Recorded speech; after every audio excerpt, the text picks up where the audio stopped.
In 1898, a colonial landowner made an extraordinary archaeological find,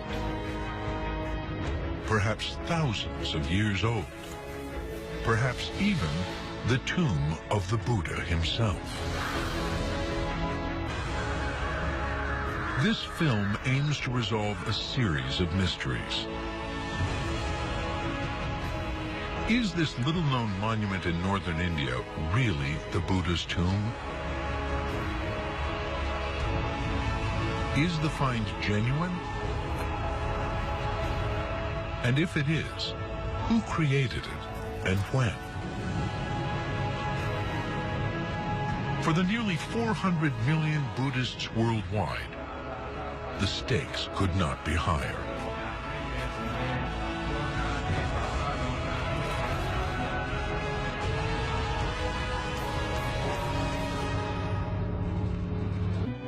Beneath the Piprawa stupa, Willie Pepe found a huge stone sarcophagus over 20 feet down. In it were some reliquary urns and more than 1,000 separate jewels, carved semi-precious stones, and gold and silver objects of incalculable value. Around the neck of one of the reliquary jars was a line of spidery writing, consisting of 36 strange letters. You can see that Willie Pepe has very carefully copied the characters on the urn. And it begins, "The relics appear to be those of the Buddha himself."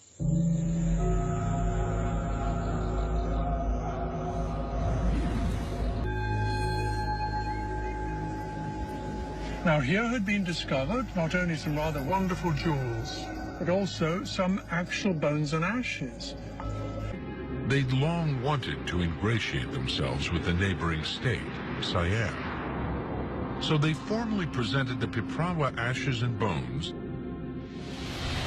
to Siam's Buddhist king, Rama V, scoring a diplomatic victory. The crucial piece of evidence is here in Calcutta. Stored in the city's museum, the original inscribed Piprawa urn.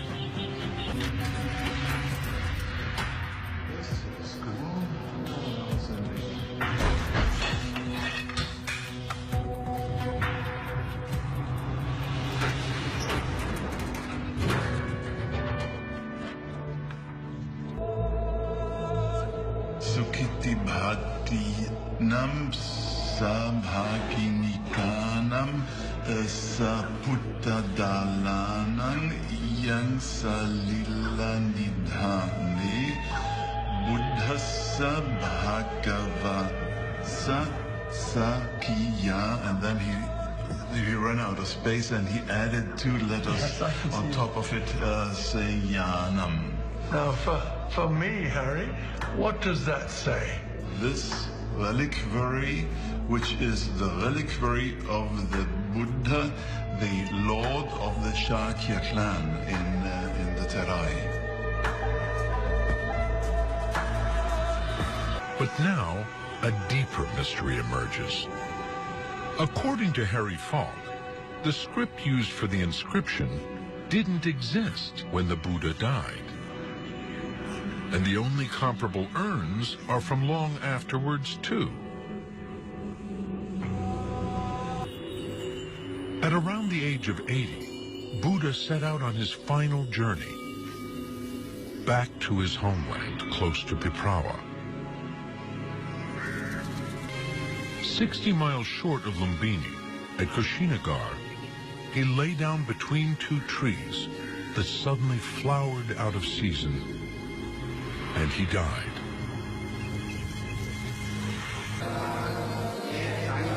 But it's what happened after his death that provides the vital clues to locate Buddha's true burial place. So even if the fragments of bone and ash belonged to the Buddha, the elaborate tomb must have been created later by someone else. There's one place that could hold the answers to these vital questions. A remarkable site at the very heart of India.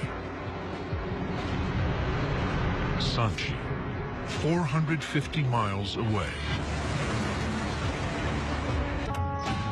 The monument was begun by a great emperor who converted his Indian empire to Buddhism 150 years after the Buddha died.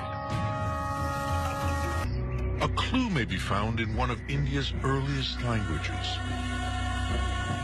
Ashoka used a form of Sanskrit to create written edicts, first on rocks, and later on a series of huge sandstone pillars. They were written in script called Brahmi.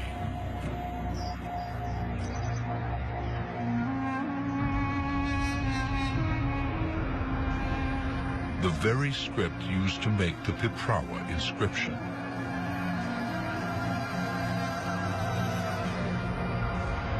That inscription, according to Harry Falk, was made around 150 years after Buddha died, exactly when Ashoka reigned. All the evidence seems to point toward Ashoka as the man who created this remarkable tomb. The dimensions of the chest seem to fit the typical measurements of Ashokan artwork. Why did Ashoka choose Piprawa? Was it the original burial place of Buddha's remains by his own Sakya family? If Pepe had dug deeper, as his niece suggested in 1898, he might have found the answer. But many years later, someone else did. It was 1971. The excavator this time was not a British colonial, but a young Indian archaeologist, K.S. Srivastava. Srivastava was convinced that the chamber where Pepe had found the sarcophagus wasn't at ground level, and that there might be something beneath it. Just below Pepe's find, he located an earlier burial.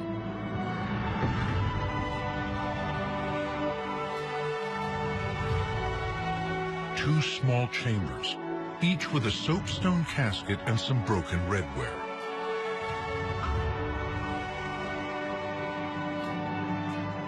Srivastava was convinced that this find was from the time of the Buddha himself.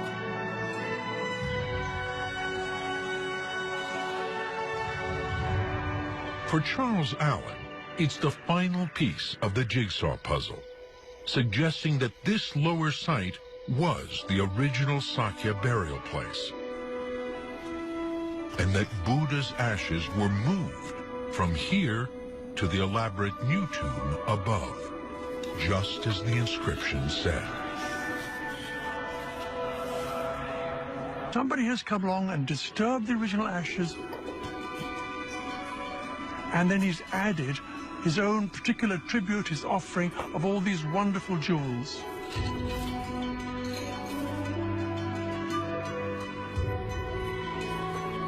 And we know that that person is almost certainly Ashoka, because this great box was Ashokan.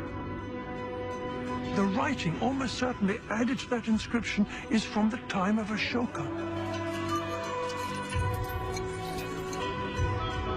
For nearly 400 million Buddhists worldwide,